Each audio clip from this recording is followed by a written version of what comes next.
जन्माला आलो, म्हणून मला काय माझी मराठी भाषा कशी बोलावी ही मला कुठल्या शाळेत नाही शिकलो मी मराठी कसं बोलावं हे माझ्या आईवडिलांना मला शिकवलं आणि मग शाळेत मला माझ्या शिक्षकानं वाचायला शिकवलं, पण मराठी भाषा बोलायला ही माझ्या आईवडिलांना माझ्या आईबापानं शिकवलं.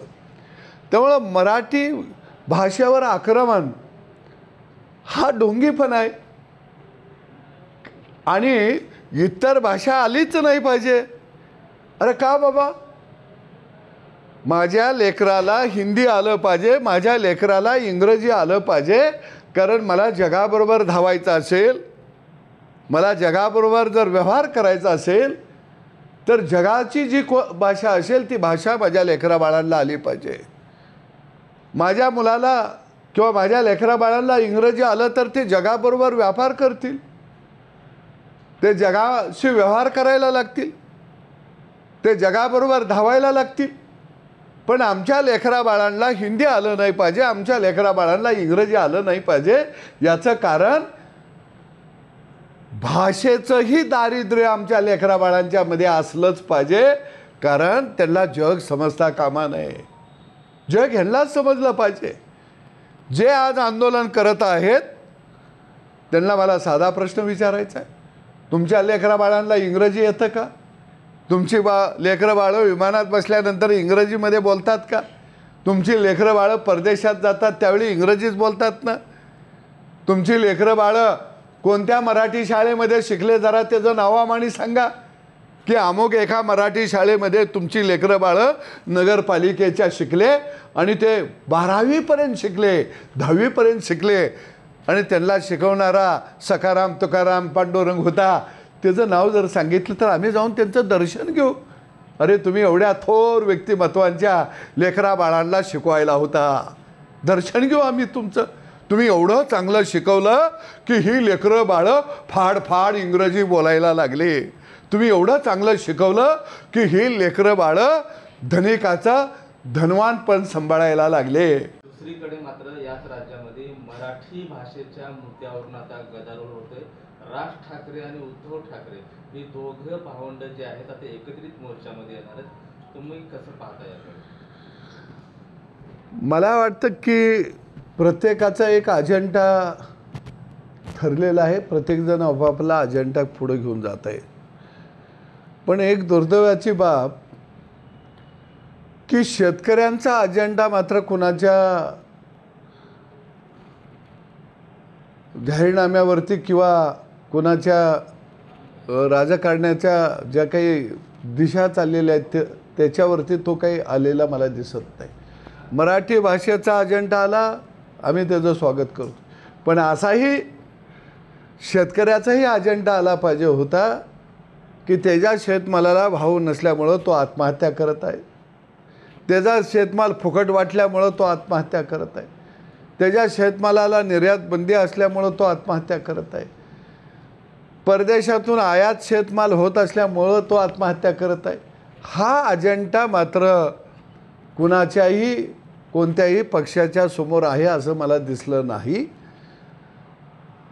मला जर भाषेचं विचारलं तर मी सांगेन, पोटाची भूक ही माणसाला भाषा शिकवत असते. परराज्यातला एखादा कर्नाटकमधला आलेला मजूर कालांतरानं आमची मराठी बोलायला लागतो किंवा बिहारमधून आलेला बिहारी हळूहळू मराठी बोलायला लागतो, कारण त्याला तिची पोटातली भूक ती भाषा शिकवत असते. आमची जी मराठी भाषा आहे ही टिकणार आहे का? तर 100% टिकणार आहे, चिरकाल टिकणार आहे. त्याचं कारण ज्या ज्या भाषेमध्ये जो जो मनुष्य जन्माला येतो ती भाषा तो बोलतच असतो, कारण त्या भाषेचा गुरु हा त्याचा मैबाप असतो. ची लढाई प्रस्थापित विरुद्ध विस्थापित अशी आहे. आम्ही विस्थापितांच्या बाजूने आहोत, आम्ही गावगाड्याच्या बाजूने आहोत आणि त्याला प्रतिष्ठा मिळाली पाहिजे, सन्मान मिळाला पाहिजे, ही भूमिका घेऊन चळवळीच्या माध्यमातून काम करतो. धोक्यात महाराष्ट्रातल्या मराठी माणसाची मराठी भाषा आलेली नाही. ही लढाई खुर्चीची आहे, ही मराठी भाषेची नाही. अरे मराठी भाषेची ही लढाई तुमची असती तर पंढरपूरच्या वारीला तुम्ही आला असता. लाखो लोक मराठीचा जयघोष करत निघालेले आहेत, लाखो.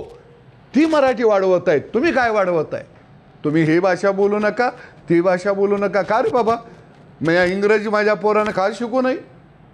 त्यानं काय वरच्या IAS अधिकारी होताना इंग्लिश लागतं ना, UPच्या परीक्षेला इंग्लिश लागतं ना, परराष्ट्र सचिव होताना इंग्लिश लागतं ना, ते का नाही शिकायचं माझ्या लेकरानं? ते कायदे संपवा ही मागणी मी सभागृहामध्ये सुद्धा गेल्या वेळच्या अधिवेशनमध्ये संविधानाच्या चर्चेच्या माध्यमातून मी त्या ठिकाणी त्याची मांडणी केलेली आहे. राजकारणाच्या पटलावरती शेतकऱ्याचा बळी जातो हा आत्तापर्यंतचा अनुभव आहे. जेव्हा जेव्हा निवडणुका होतात त्यावेळी घोषणापत्र ही जर पाहिली, जाहीरनामे पाहिले, तर ते सगळे जाहीरनामे शेतकऱ्याचं खळं लुटणारेच असतात. कोण रेशनिंगला धान्य देतो म्हणतो, कोण झुणका भाकर देतो म्हणतो, आणि हे सगळ्या फुकटच्या योजना माझ्या बापाच्या शेतमालावरच उभा राहिलेल्या असतात. आम्हाला कोण काडीपिटी फुकट देत नाही, सिलेंडरची टाकी गॅस कोण फुकट देत नाही, शिगडी कोण फुकट देत नाही, माझ्या माईच्या पायात बापाच्या पायातलं चप्पल कोण फुकट देत नाही. फुकट मात्र माझ्या बापाचा शेतमालच उधळला जातो. आणि म्हणून खळं वाचवायची लढाई खऱ्या अर्थानं रयत क्रांती संघटना भविष्य काळामध्ये हातामध्ये घेत आहे. आणि म्हणून आम्ही गावोगाव शेतकऱ्यांच्या पोरांना, बाराबुलतेदारांच्या पोरांना, शेतमजुरांच्या पोरांना म्हणत आहे की आपल्याला गावगाडा वाचवायचा आहे. आणि मी एक गोष्ट स्पष्ट करेन की आमची लढाई बाळाला बी शिकवायला पाहिजे होतं. आमची बी लेकरं बाळं इंग्रजी बोलायला लागली असते. म्हणजे तुमची लेकरं बाळं चांगल्या शाळेत शिकणार, इंग्रजी बोलणार, जगामध्ये जाणार, वेगवेगळे देश फिरणार, तिथल्या परिषदेमध्ये तुम्ही इंग्रजी ठोकणार आणि इथं येऊन सांगणार की तुम्ही दुसरी भाषा शिकता कामा नये. अरे मराठी शिकवायला आम्हाला कोण आला था बरं? अरे माझा मायबाप खंबीर आहे ना मराठी शिकवायला. आम्ही मराठ्याच्या घरात जन्माला येणारा प्रत्येक पोरगा हा मराठी बोलतोच. त्याला वेगळा प्रचार करायची गरज आहे असं मला वाटत नाही. अरे मराठी कुणी जपलं?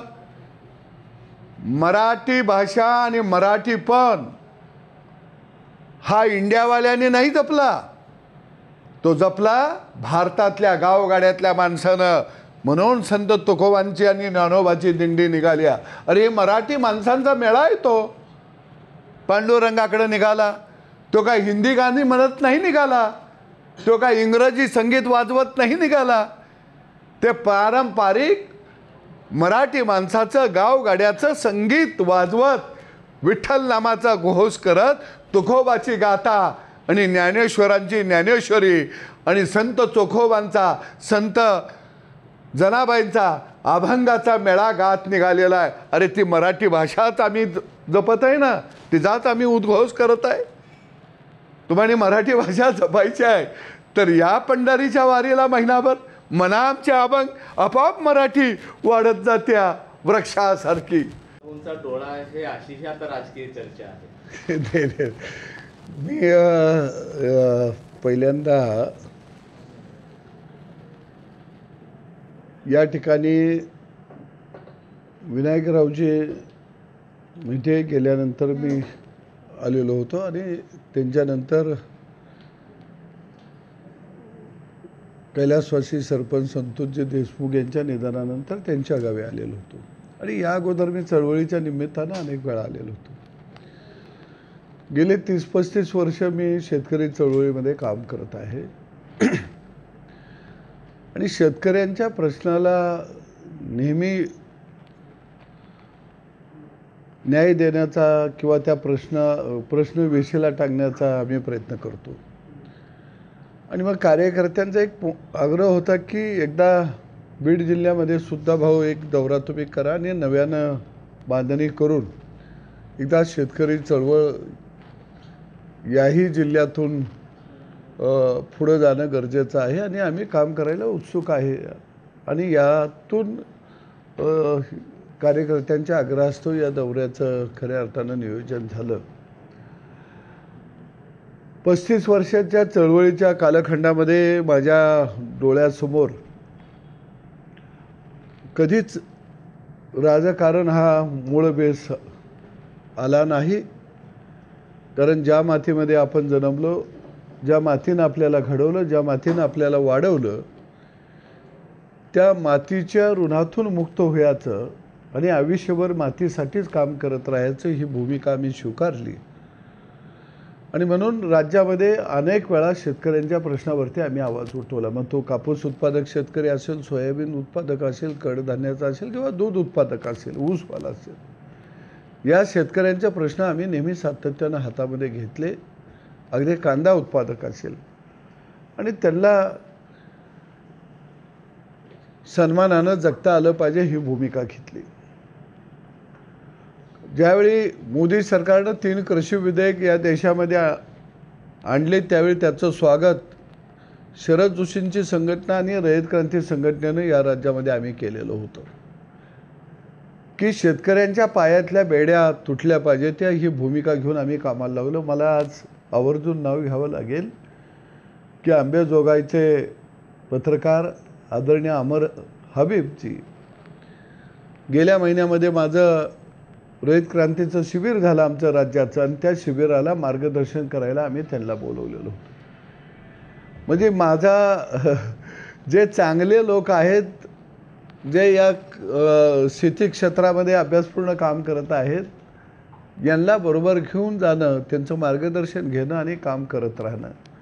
आणि त्यांनी चांगली मांडणी केली की शेतकऱ्यांच्या विरोधी जे कायदे आहेत ते कायदे रद्द करा. अत्यावश्यक वस्तू कायदा असेल, सिलिंग ॲक्ट असेल, कमाल जमीन धारण कायदा असेल,